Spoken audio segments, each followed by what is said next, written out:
To the two guys behind me at the liquor store who saw me, and then loudly discussed how letting Asians into this country is why they now have to wear masks, let me start with I forgive you.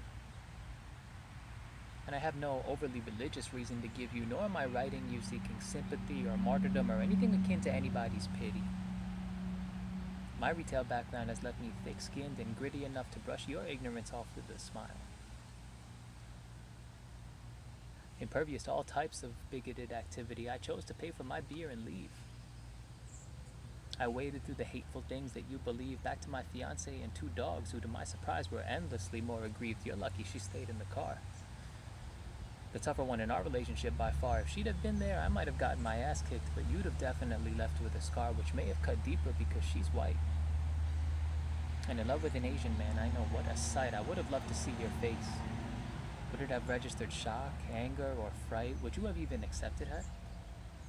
A white person who didn't think I infected her, or is she guilty by association? Corrupted by the liberal media with which I surely injected her, would it have made a difference if I stopped to reason with you? Is your hatred of me circumstantial and currently in season to you, or is racism in your bones?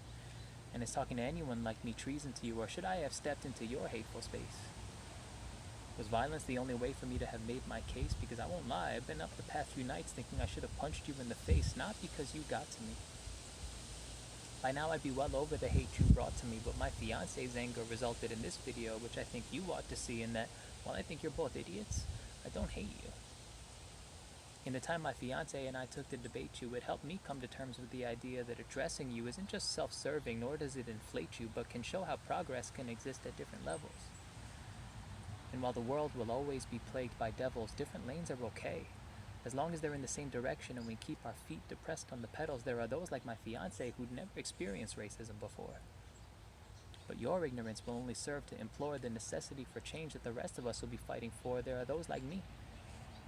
People of color familiar with racism of a particular degree. Your hatred will only inspire more words with which I'll spread my message of empathy. There are those in the black community who are paying for your hatred with their lives. We'll march alongside them till the equality meant for all of us arrives.